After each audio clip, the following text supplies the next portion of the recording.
Magandang gabi po muli sa bawat sa. Tayo po ay magpatuloy sa gawain ng Panginoon. Tayo po manalangin na. Salamat po muli, Panginoon. Sa gabing ito, pagpalangin po sa itanyo at turuan kami palagi ng mga katotohanan mula sa inyong salita. Muli po, Panginoon, nabigyan niyo kami ng pangunawa, pagtuturo, pangmusa, mula sa inyong Espiritu, sa inyong salita. Palangin niyo po ang gawain niyo yung gabing ito, madakila at malalaki. Inisin niyo po ang mga puso sa mga karumihan kasi nakikita niyo po patuloy na banal na dugo ng mga anak at patuloy po kami siya sa atin, inisin at patuloy po madakila sa gabi ito. Ito yung natin pamuli, Panginoon, nag-uusap ka. Palahin niyo aming live stream sa matamis sa conference. Bakit po ba tayo bago tayo mag-aaral sa ita ng Panginoon?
Let's continue our study about Psalm 16:11. Thou wilt show me the path of life.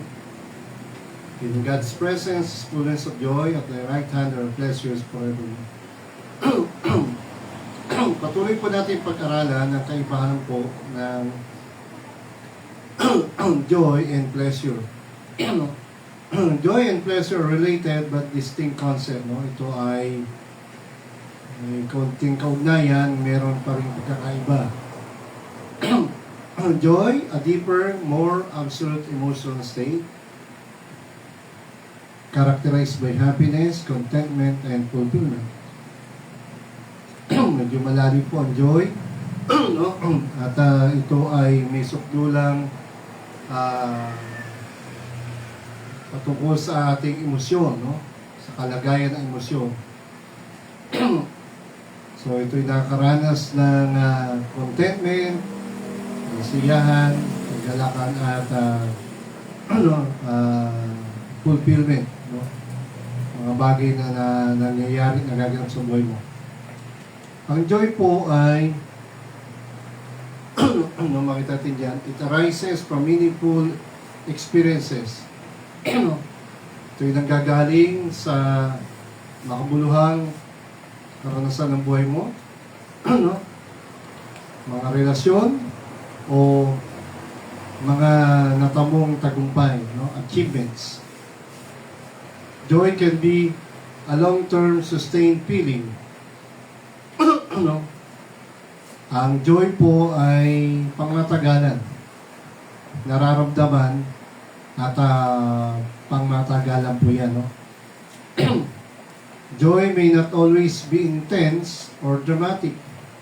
Hindi ito minsan matindi, hindi ito, ibig sabihin, hindi bigla. Pero maganda po sa joy, ito ay steady. Underlying sense of well-being, no? Ibig sabihin, nakapaloob po ito, no? Kung ano yung makakabuti sa iyo, no? Yan ang joy. Hindi nagbabago ang joy, no? Ang pleasure po, ano kaiba niyan? Ito ay daglian, immediate, sensory, ano yung nararamdaman mo, emotional experience that brings enjoyment or satisfaction. So, nabibigay din ng kagalakan, no? Pero ito ay pangmadalian lang, pansamantala, temporary, isa ay pangmatagalan. Pleasure or happiness can be derived from various sources. Sa nagagaling ang happiness? Sa mga nangyayari sa buhay mo, activities, no, karanasan din, o relasyon. Again, may konti siyang pagkakatulad, pero may pagkakaiba. No? May pagkakaiba pa rin. No? Ang happiness or pleasure ay naka-active, nakadikit kung ano yung mga mabubuting nangyayari sa buhay mo, positibo. Siyempre, pagka malungkot ka, diba, may namatayan, diba? Siyempre, hindi ka masaya diyan, no? Kaya nakadikit yan doon sa mga magagandang nangyayari sa buhay mo. Kabaliktaran, pagka hindi maganda yung nangyari, malungkot ka. So, pwedeng yung katulad yan, ng World of Fun, naglalaro ka ng World of Fun, diba? O naglalaro ka ng cellphone mo, gadget, lalo na pagka nanonood ka ng mga YouTube, kaya nga diba meron yan, nakaka-addict yan. Okay, nagbibigay kasiyahan ka, kung sa mga napapad mo, nagre-react ka doon. Ang pleasure ay intense, matindi, no? Pero, again, ito yung pangmadalian. Ito ay delicate o delikado, no? Ito ay mandaraya ang pleasure or happiness. Kasi pwede kang masaya, pero ang tanong, nakakabuti ba yan? Diba? Katulad ng mga memes, tulad ng mga bully, di ba? So mga bully, masaya sila manginis, makasar, pero may pandaraya, no? May pananakit, mapanganib, no? Dangerous, sometimes, yung happiness. So ang joy kasi is pure, but ang pleasure is sometimes, no, hindi nga lang pang madali, ito ay minsan mapanganib, no? Ito ay pansamantala, present, bigla, instant. So again, what's the difference of joy and happiness? No?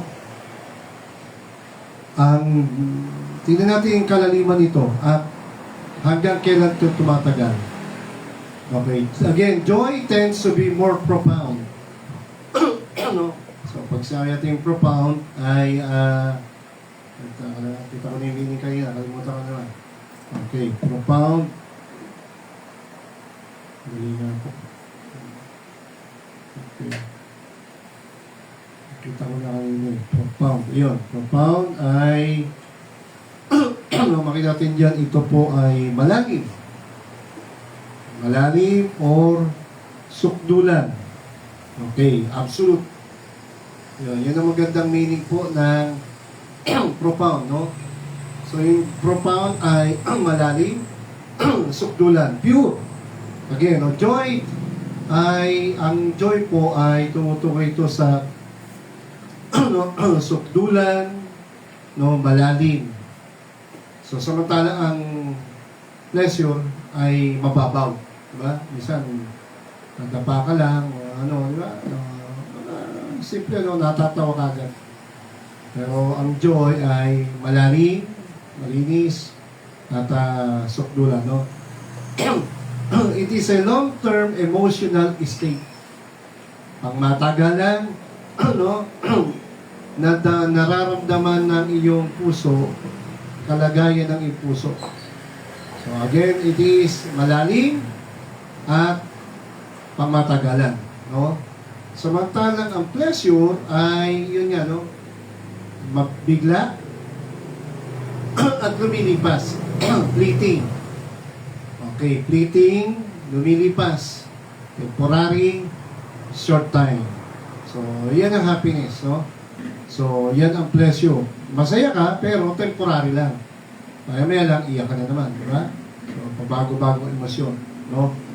So, pero ang joy, so ganda ang joy kasi tumatagal yan. Okay, malalim. May pinaghuhugutan ka, may pinagmumulan yan. No, ito ay kalagayang emosyon pero pang matagalan. Pareso yung emosyon, no? Pero may pagkakaiba yan, no? So, saan ang root? Okay, anong resulta? Okay, ang joy, anong source yan? Ano? Ito ay depende nga po, no? Sa pinagmumulan. So, pwedeng meaningful experiences, makabuluhang karanasan, o relasyon, katulad ng relasyon mo sa Diyos, relasyon mo sa Panginoon, karanasan mo sa Panginoon, o karanasan mo sa kapwa mo, o sa mga minamahal mo, o nagmamahal sa'yo. No? So, ang pleasure naman ay iba-iba, no? Can be derived. No? Ito ang pinagmumula ng pleasure, marami. From wider range of sources. Okay, no? O karanasan, o mga ginagawa mo araw-araw, ba, sa school, di ba? Ganda yung grades mo, o ikaw yung number 1, o ikaw yung nanalo. So yan, di ba, bigla, masaya ka dyan. No, activity, karanasan eh. No, masaya kayo gumagawa. Eh bigla, aksidente, natapon yung tubig doon sa laptop din. Wala bigla yung kasiyahan mo, no? So bigla, tapos bigla rin iyak, lulungkot, o magagalit, di ba? Pero ang joy, ang source niyan ay pwedeng Diyos, pwedeng ang salita niya, pwedeng ang Holy Spirit, pwedeng yung ginawa ng Diyos sa'yo. So, makita natin, no? Kaya nga malalim, no? Profound. It is deep, and makita natin, it is, ano sabi natin isa? Deep and absolute, pure. Okay. Again, so, anong intensity? Gano'ng kalakas? No? Ang kaibahan ng joy sa happiness. Pleasure can be more intense and dramatic. No? Matindi. At, yun, dramatic. Talagang madadala ang damdamin mo, no? Ng pleasure. Pero yung joy, steady lang yan. Yan. Kahit anong mangyari, may joy ka pa rin, parang gano'n. Pero pagka pleasure or happiness, pabago-bago. Yan, pabago-bago ang nararamdaman. Parang thermometer at thermostat, di ba? Yung lagi ko sasabi. Yung thermometer, pag may lagdat ka, tataas yan, bababa. Pero pag ang thermostat, ano, sa rep, mainit yung paligid, pero yung lamig sa loob ng rep, nananatili. Okay. Malamig sa paligid, malamig pa rin yung rep. Kasi may thermostat siya. Yun yung kaibahan ng thermostat sa thermometer. No? Kaya ang pleasure or happiness, ito ay, no, yung lakas nga niya ay pabago-bago. No? Masayang-masaya ka. Kaya, bigla, malungkot ka. Diba? So, yun ang pleasure. Pero ang joy is steady, underlying sense of well-being. No?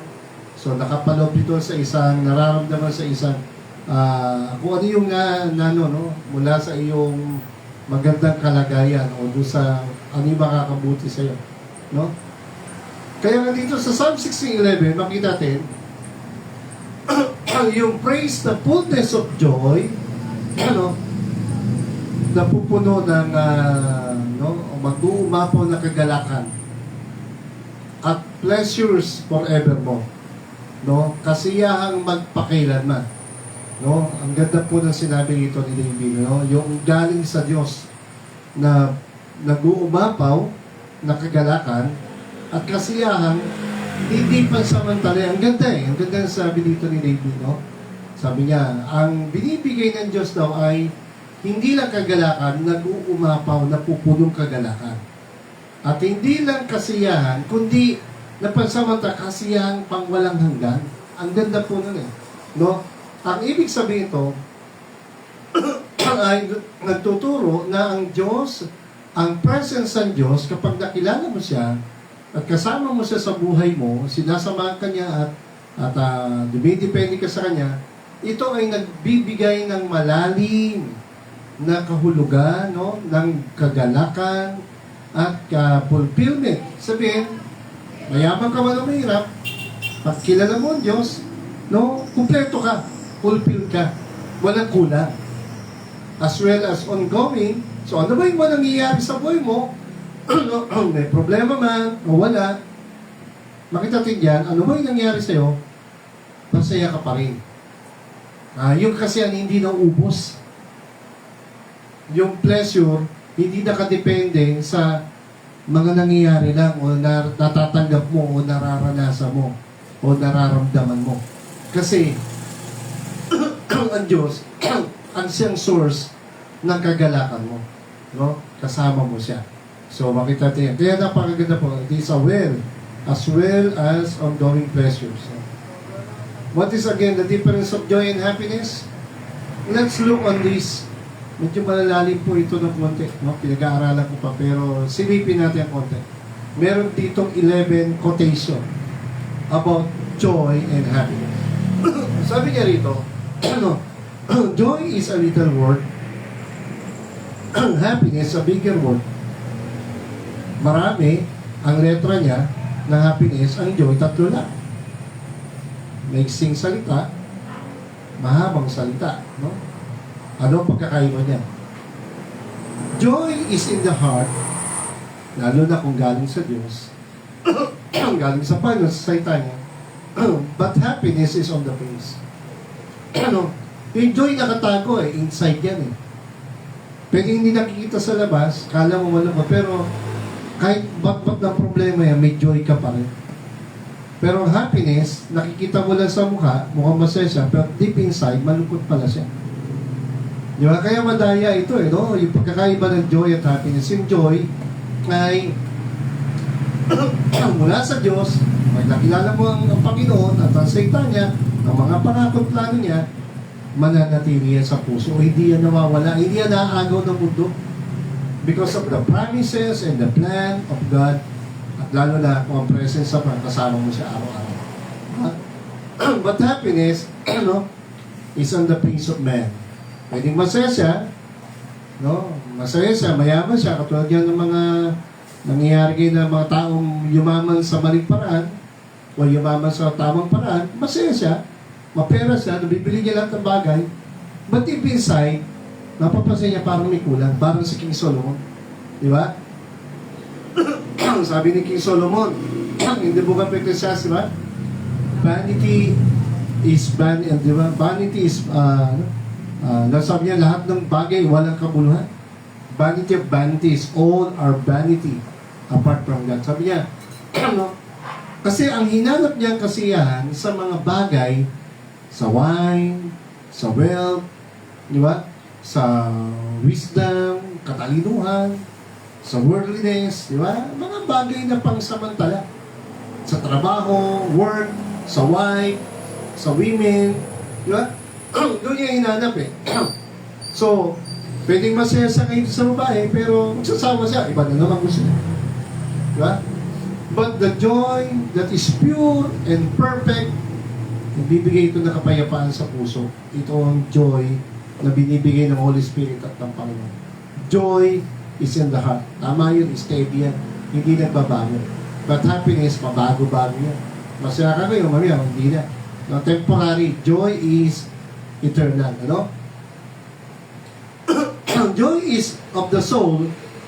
Happiness is of the moment. So, ang joy, yan talaga ay nararamdaman ng kaluluwa. So, inward yan, inside. Lalo na, galing sa Diyos. No? So, makita natin yan. At happiness is of the moment. So, yung happiness ay pansamantala. So, di ba yung soul, hindi ko namamatay yan eh. Eternal yan eh. May pupuntahan niya lang impyerno, pero merong eternal happiness sa langit, no? Heaven, at may eternal suffering. Kaya the fruit of the Spirit is love, joy. Ang bunga ng Holy Spirit ay kagalakan. So, ang Holy Spirit, hindi mo nakikita.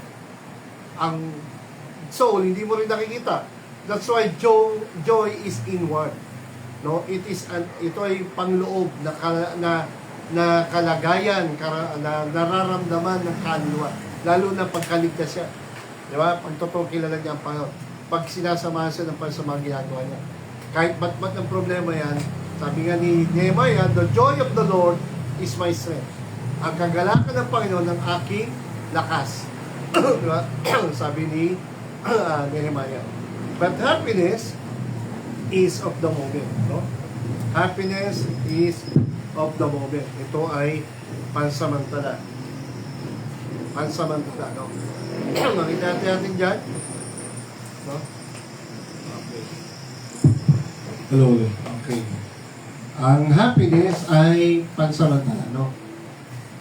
Pabago-bago. Pag nagkagera, di ba? Walang masaya sa gera. Walang masaya sa gutom. Walang masaya sa korupsyon. Di ba? Masaya lang yung mga may bilyon. Di ba? Pero ang bansa natin malungkot pagka ganyan balita. Korupsyon. Di ba?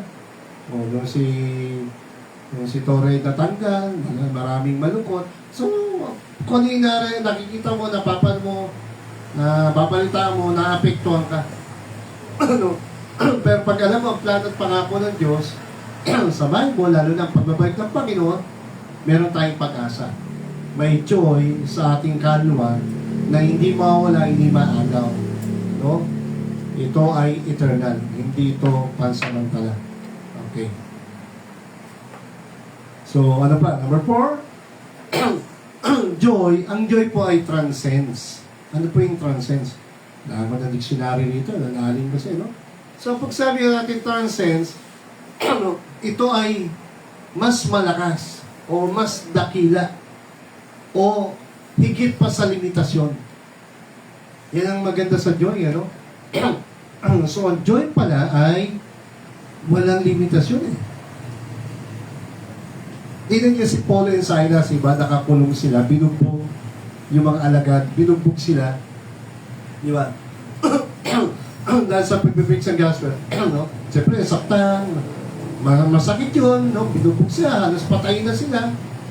Pero, kahit na po sila ay binugbog, halos patayin na sa paglilingkod sa Panginoon, bakit tuloy pa rin sila? Bakit may kagalakan pa rin sila? Kasi, hindi ito nakadepende sa nararamdaman, sa nararanasan. Merong kagalakan galing sa Holy Spirit na higit sa mga problema at pagsubok o mga karanasan o hirap na mararanasan mo sa mundo ito. Kaya sabi ni Paul, di ba? In Romans 8:18, for I reckon that the sufferings of this present time are not worthy to be compared to sa mga bagay na ibibigay ng Diyos sa atin in the future sa langit. Walang kwenta raw yun. Yung mga suffering. Di ba? Tapos sabi pa, ang joy daw na nararanasan malagay ay temporary lang. No? So, yung mga suffering ay temporary lang, no? So, joy of the Lord, is greater. Higit sa anumang mangyayari sa mundo ito, mas malakas, at hindi nga pansamantala ito ay higit sa mga kahinaan o problema o limitasyon ng mundo ito. But happiness, yun nga again, paulit-ulit lang yan, pero na-emphasize natin, ang happiness or pleasure reacts. Diba? reply. Di ba? Pag magandang message, di ba, masaya ka. Pag malungkot na message, di ba? Nagre-react ka lang eh. Di ba? Nagbe-behave ka, yung behavior mo, yung kilos mo, yung asal mo, yung nararamdaman ng isip mo, nakadepende sa nangyayari sa paligid. Yeah. Pag malungkot yung paligid, lalo may namatay, siyempre malungkot ka. Di ba? So, pero pag ikaw ay bully, medyo demonyo yung utak mo, no? Malungkot yun, di ba? Kasi daming mga joke, mga prank eh. Minsan may mga prank na hindi nakakatuwa, di ba? Yung mga prank minsan na papatiring ka, nadapa ka, napasama yung bagsak ng mukha mo. Di ba? Meron din eh, yung papa-joke ka na, patatalon ka, bigla kang titik. Yung mga kabataan na uso yun eh. Pipitikin yung pa, tapos na-disgrasya, nabaldok, di ba? Nawala ng malay, sumuka ng dugo, o sumuka, nawala ng malay. So, hindi ho nakakatuwa. Masaya ka sa kalokohan mo, pero makita natin yan, nakakalungkot ko. So again, happiness reacts, respond to circumstances, whether it is good or evil, yung kagalakan. Number 5. Ang joy, niyayakap ang kapayapaan at ang contentment. So, ang kagalakan na galing sa Panginoon, may kapayapaan ka at kasiya, contentment. Kontento ka. Pero, yung mga taong mayayaman, bakit milyon na sila? May bilyon na, hindi pa rin masaya. Hinahanap-hanap nila, waiting to be discovered. No? Hindi nila matagpuan yung kasiyahan. Daming pera, daming pagkain. Yun yan si King Solomon, di ba? No, ang daming napakatalino, napakayaman, may trabaho, may pera. Pero, bandang huli, kasi hinanap nga niya eh, lumayo sa Diyos, ginawa niya yung gusto niya. Pero bakit natin, ang kagalakan, meron kang contentment, marunong ka makontento, sagana ka man o kulang. No? May kapayapaan ka na pa na hindi kaya ibigay ng ito. Number 6, ang kagalakan, malalim. Nag-umapaw, overflows. Pagkasabante, maapaw, no? Tama yung sabi pa, di ba, ni David. Pero ang happiness, hugs hello. Medyo nalalaliman ako dito, no? Pero kayo na lang umintindi, no? Parang ganyan. Talagang ito ay nakadepende pa rin sa sitwasyon, no? So, bakit natin? Happiness, hugs, hello. No? Okay, so, paano kung ang balita sa iyo ay masama? Di ba? Yun yan. Happiness, hugs, hello. No? Okay, next, number 7. Ang joy daw ay is a practice in a behavior. Ang joy daw ay sinasanay mo sarili mo. Ito ay asal. Kasi tama nga naman, di ba, pinanganak ka sa komunistang bansa, pinanganak ka sa mahirap na bansa, pinanganak ka sa Africa. Mainit dyan. Maitim ang mga itsura ng mga tao. Maraming mahirap. Lalo kung Islam country ka, Muslim, di ba? Pag hindi mo kilala ang Panginoon, ang hirap makahanap ng kagalakan. Di ba? Marami ka reklamo, kumbaga. So, joy is a deliberate and intentional. Talagang ito ay makita natin dyan, no? Ito ay kailangan piliin mo. No? Ito ay intention mo. Pero ang happiness comes and goes blindly along its way. So, hindi ko nakita yung meaning ng blindly. Kasi nahanap ko isa-isa ito lang. Pero ito nga po ay dumarating. Ano ba yung blindly? Parang mababaw, ano? No ay pansamantala. Okay. Tuloy na natin, number 8. Again, nakita ko naman dito yung profound. Joy is profound. Nakita ko lang po kasi ito eh, no? Habang nagpapasa ako sa search sa kanya. Ang joy nga daw po ay malalim, absolute, yan ang ibig sabihin ng profound. And scriptural. Scriptural, Bible. Verse. No? Bible, God's Word. No? Kaya sabi ng Bible, di ba? Rejoice in the Lord always. And again, I say rejoice. Sabi nga ni Paul sa Philippians. Habang nakakulong siya, sabi niya, masaya pa rin siya. Sabi niya, magsaya kayo sa Panginoon. Malungkot yung mga alagad kasi si Pablo nakakulong. Pero sabi ni Pablo, magsaya pa rin kayo. Dahil ang kagalakan nyo ay kagalakan ng gagaling sa no? Don't worry. Sabi niya, okay magdala sa akin. Maggalak pa rin kayo. Okay. Ang happiness is a balm. Parang ito ay gamot. No? Kaya may mga kata na, don't worry, be happy. Kasi may mga taong malungkot, may mga taong problematic, may mga taong napakalalim ng mga parang negative thinker, no? Parang wala nang, hindi na alam paano maging masaya. Lagong galit, no? So sabi yan, ay sabi nga ng kata, no? Sa dami ng problema sa mundo to, sa daming negative, huwag ka na raw mag-alala. Lagi kang magsaya. No? Parang gano'n. Parang, yun nga, maiksi lang daw buhay. Kaya, magandang intindi yung mga problema, no? Pero, ang totoo, hindi naman naubos na problema. Kaya nga, ang kagalakan, hindi ito mga pangbagay na pangmundo. Ito ay malinis, ito ay galing sa Diyos, galing sa salita niya. Lalo na sa kaligtasan ng Panginoon, no? Okay, next. Joy is an inner feeling. Happiness is an outward expression. Ang kagalakan daw po ay panloob na nararamdaman. Inward. Inner feeling. Ang happiness is outward expression. Masaya ka, tuwan-tuwa ka, lalo na, no? Kung nakapakasal ka, natawa kami, nadapa, natawa ka sa napal, no? So, ito natin ibang-iba tayo.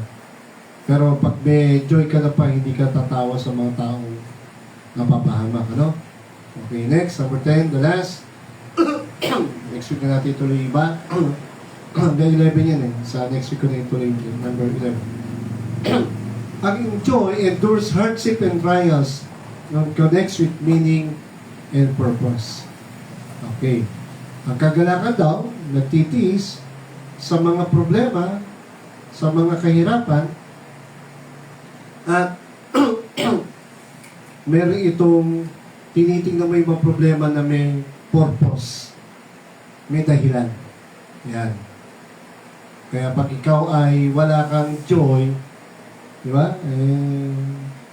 Paano na, di ba? Wala ka ng happiness. Para ganun yun eh. Pag wala kang joy ng Panginoon, wala kang joy ng salita ng Diyos, kasi ang kagalakan mo, nakadepende sa nangyayari sa paligid mo, natatanggap mo, no, o yung ginagawa, siya sabi ito, so wala ka ng joy.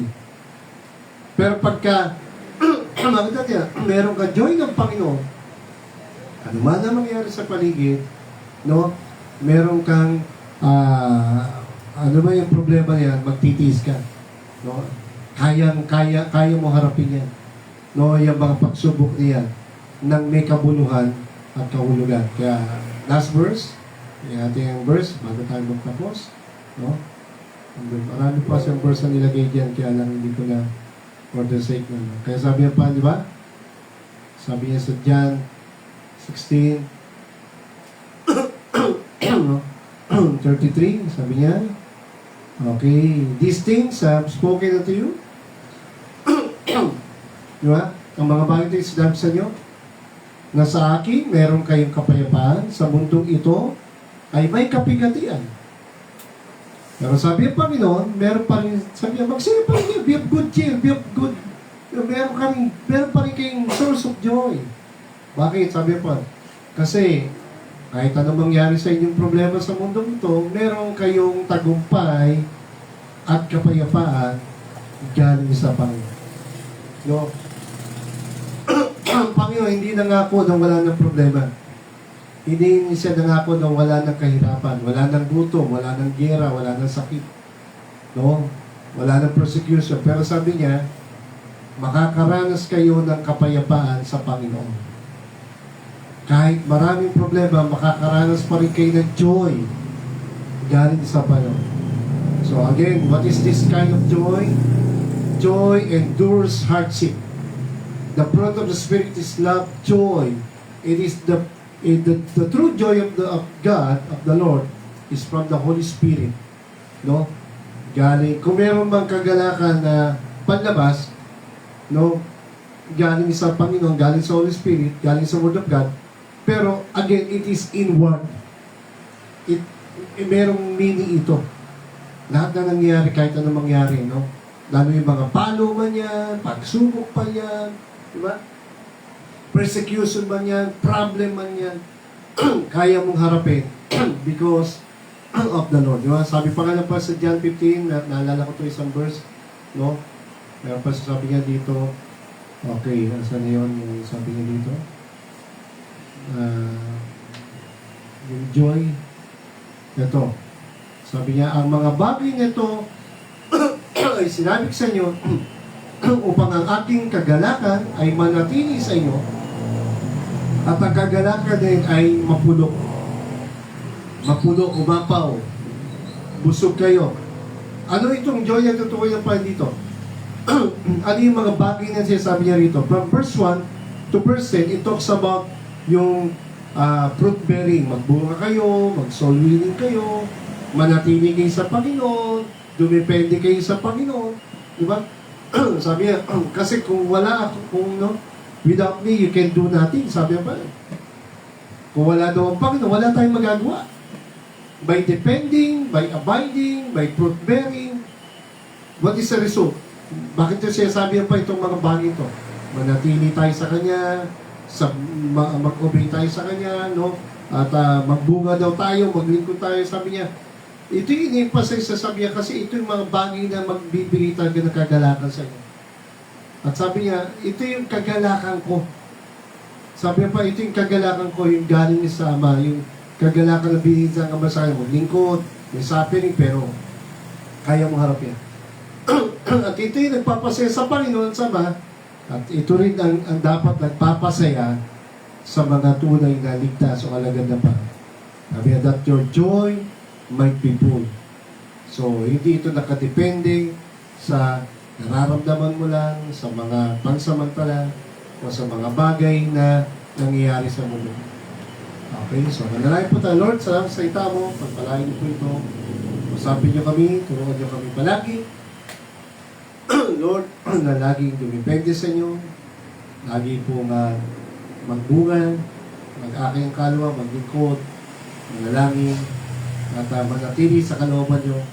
At salamat po, ang kagalakan nito hindi na maagaw, ito ay panloob, ito ay tumatagal, kahit bat-bat ng problema, pagsubok, kahit paluin nyo kami, masaya pa rin kami, Panginoon, sapagkat lahat ng nangyayari ito ay may purpose, may dahilan. Hindi ito nakadepende sa nangyayari sa paligid lang namin, na hindi lang dahil kami ay maraming pera, hindi lang dahil kami ay maraming sasakyan, o kami ay sobrang talino, o sobrang sikat, o sobrang, o ano bang mga achievements na natatanggap namin sa mundo ito. Ito ay mga bonus mo lang, ito ay mga blessing mo, lalo kung galing sa malinis sa paraan, pero alam mo namin ito ay temporary joy. Ito ay temporary lang, pansamantala, hindi ito tatagal. Pero ang kagalakang binigay mo at pinangako mo, ito ay libre, ito ay nagtatagal, yung relasyon namin sa inyo, yung kaligtasan nyo, yung pangako ng salita nyo, yung mga pangako at plano mo, yung patuloy po na kami mag-akay yung mga kalwa maglingkod sa inyo hanggang dumating ka, Panginoon, ayon sa inyong pangako, ay babalik ka para punin kami. Magdalhin sa buhay na walang lahat. At palagi sa salita nyo, tulungan yung living life, lumago, tumibay, at patuloy po maglingkod sa inyo. Kaya pagpalain nyo ang bansa, yung aming bansa, yung aming gobyerno sa mga nangyaring problema, pagsubok, mga political problem, crisis, kaya na rin sa mga korupsyon, nagaganap, ay ligligin niyo po ang justice system namin, ang Congress, at bigyan niyo po ng matalino pasya, katapangan, katapatan, at malinis na motibo ang paglilingkod ng aming mga government officials. At nawa maparusahan, mga dapat maparusahan, ikaw na po magbigay ng hatol at patuloy po ay usapin yung kabagaling po ng aming mga leaders at mga Baptist churches, gamitin po ang mga misyonero naglilingkod, tulungan yung mga nangyayaring problema. Salamat sa mga problema, Panginoon, pagsubok, mga palo nyo. Tulungan niyo po ang gerang napipinto, nagaganap sa Venezuela at Amerika, dito sa Ukraine at Russia, at maging sa Israel at among the Arab nations, at yung po dito rin sa West Philippines, ikabagan niyo po ang aming bansa, ang buong mundo, Panginoon, sa mga nangyari kaguluhan na ito, at wala po kaming magagawa dito, Panginoon.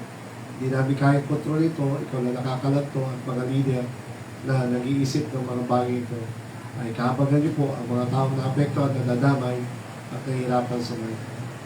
Patuloy po, Panginoon, pwede lang bumalik ka na po, kunin niyo na kami, at ikaw po ay maghari na sa mundo ito, at maparusahan na yung mga dapat maparusahan, na umabuso sa kapangyarihan, at umabuso sa kasamaan, at lalo na po ang binastos o binaliwala ang kaligtasan mo at ang amin.